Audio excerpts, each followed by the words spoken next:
And it's a tie at Old Trafford. Man United won, Chelsea won. To me, a tale of two players, Garnacho, two South American players, Garnacho Argentinian, Caicedo from Ecuador, both important to what happened in the game. Garnacho missing unbelievable opportunities, fluffing them, and Caicedo playing an ungodly game with performances he's been accustoming us all to watch now. And absolutely, this is one of them. This is a big game. This is at Old Trafford in a game that Chelsea was not playing very well. And he stepped up to the plate, not only getting up and down the field like he has us accustomed to, but scoring a pretty unbelievable goal.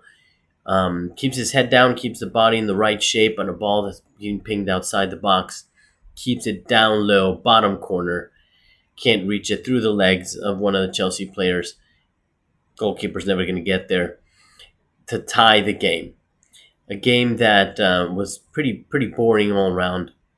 I think in terms of tactics, it was pretty interested. It seemed neither team really wanted to go for the win. I was surprised from the beginning. We're seeing Reece James play on the left hand side. Um, I am. I think that the reason behind that is interesting. One, I think he might be. We don't want to see him bombing forward on the right. We'll get back to that later, when he actually did move to the right hand side. But playing on the left hand side, I thought that it was very interesting. The idea that he could find some long balls. It's a team that's trying to play out the back, but he has the range in his passing to find long balls that we can break through or skip a couple of lines in attack. And I saw that attempted a couple of times, and I saw it quite successfully. I don't think that many fans noticed that kind of thing, or they did on the commentators on TV, the pundits either. It was interesting. He found Madueke wide at some point, and a possibility to play Jackson into those channels, or even Pedro when he was playing on the left wide, right outside of the central defenders. I saw that attempted. I can see it. Of course, we don't want to see Reece James playing there. We want to see him bombing forward, as we've seen him so many times, with showing his offensive side, penetrating into the other side's defense. Some of his magnificent early crossing, and of course his shots on target. He's got one of the best shots and crossing feet that we've seen in the Premier League, especially from a right back. So we missed that. I think part of it is maybe trying to keep him fit, and we were seeing him playing on the left, where surprisingly Cucurella wasn't in, or Cucurella wasn't playing today. He didn't start the game, so that was the interesting part. Malagusto on the right hand side, um, James on the left. Then we saw Caicedo and Lavia, which I love that we have such a powerful midfield. And then, as expected, everybody else in the lineup. Now, this was a game that was, again, like I said, boring, was characterized by not much clarity in offensive play from either of the teams. At the beginning, in some of the notes that I have, um, Chelsea trying to play out from the left was strong, and United didn't find its footing in the first few minutes. And it turned out that they sort of balanced each other out later. And maybe because there was strength in midfield, there were four DMs playing the game, and I think that had an influence. Chelsea attempted to change that by having Cole Palmer drop pretty deep, and the only game that he's been effective in the past, we sort of wanted him to drop back, and he was doing that. But it was pretty interesting to see him drop all the way back, almost to the left wing back or left back position, to play the ball with Reece most of the time. He would then shift through the middle into like the 8-10 roles, and then end up sort of on the right hand side, the channel that he normally likes. That was his path. So that was interesting to see. I don't think much came of it. There was a couple of plays that we did.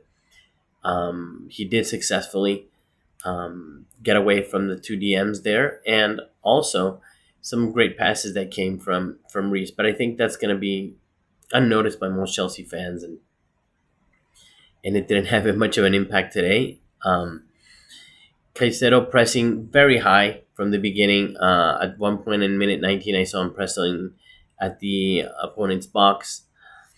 All round, I was impressed in the first half. Not impressed, but I was interested in to see sort of this movement that we adopted with Palmer and how it would play out with James on the left. I wasn't really a fan, but I can see potential when certain games that can unlock some passes where we have to be a little bit direct and skip some lines. But pretty much, yeah, ineffective.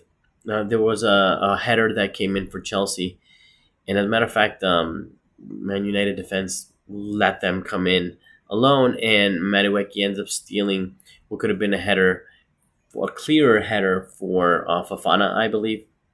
So that was interesting. Come the second half, my thoughts at the mid half. I was listening to Alice, the Man United, at the same time as listening to Benson, the Chelsea YouTubers. And of course, they both sort of agree. We all agreed that it was a boring game, not much going on. The offense on both teams was kind of weak, but that was kind of a good half for Man United, and it was a bad half for Chelsea. I think Benson was a little bit too extreme in his concern. I think it was fair that we were in the game still, and Madueke, which we was called upon for a game like this, really struggled, and I think. One of the best Man United players was Mazraoui and Martinez, which they pocketed Madueke all game. He didn't have a good night trying to get past those two. So I would also say that Garnacho had another terrible shot on target, minute 65. I think it's one of the fluffs of the season. Just weak shots. I mean, one directly at the keeper, the second, not great. At one point, also, we got a huge save from Sanchez, which is under a lot of pressure. Although he didn't have to feel much pressure today from the pressing of Manchester United, and he did an amazing save, like I mentioned. Post goal, which we have to talk about the Caicedo goal again. Amazing to have the clarity to keep his body shape right and put it down in bottom corner. That's a world class DM. That was sort of my thoughts there. Bruno, minute 89, he had the game. He skies it. Unbelievable. That would have been tragic and undeserved. I'm not saying Chelsea necessarily deserved to win the attacking, which is the strong point of Chelsea, was not on point today. And that's the second game that I see sort of Chelsea's offense a little bit shut down, which is very rare.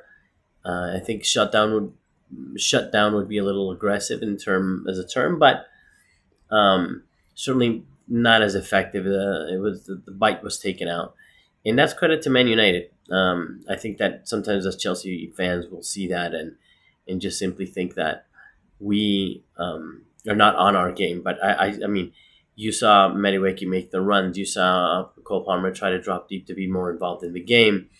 You saw Pedro try to make some runs. One part that I did find shocking also, I was very concerned when I saw Enzo. I'm just crossing my arms now. I saw Enzo warm it like as to change the game. First, Maresca does some changes earlier, and I'm surprised he didn't do them a little sooner. But fine. And when I saw Enzo warming up and Mudryk, that was a little sad to me. Um, um, Look, Mudryk, we've spoken about it many times before. He's not what we would want him to be, or he's not where we would need him to be. Although, to be fair, when he came on, he did a good job. But that's not very motivating. And Enzo, to come in as a game changer for Chelsea, is not that player either. He's not the player that we wanted him to be. And he wasn't today. I didn't expect it. And as a matter of fact, it wasn't a clear chance, but obviously he hit it over the bar. At this point, Caicedo has better shooting for Chelsea than Enzo does. It all ends in a draw. Kind of a boring game, marked by a lot of the missing on Man United. If you ask me, the game was there for Man United. Chelsea had more dominance of the game than Man United would have liked, but Man United had clear chances to put it away and they didn't. So I think actually Chelsea, even though they played better, got away with that tie, at least from the Chelsea fan perspective. And that puts Chelsea still in the fight for top four. It's not a terrible result historically. I'm just very, very, very annoyed and pissed off because Chelsea has not won for a very, very long time at Old Trafford, and today was a unique opportunity to do so. I don't think we will face a weaker Man United side at a weaker time in many years to come. Who knows? Hopefully not. Even though I'm not a Man United fan, we do want to see them back and strong, and we hope that the changes that are going there, that they're going through. Obviously, Van Nistelrooy is just temporarily an interim coach. Seems like Amarim's coming in. I really hope that they can sort this out. We need that team back. We need those rivals back. World football needs those rivals back because it certainly looks like Chelsea's coming in the right direction. Although today wasn't a great match, Chelsea's coming back. Hopefully top four this season. We're aiming for it. And I think hopefully in the next year or two be challenging for the title. That's all for this one. Have a great one, everybody. Make this week a great one.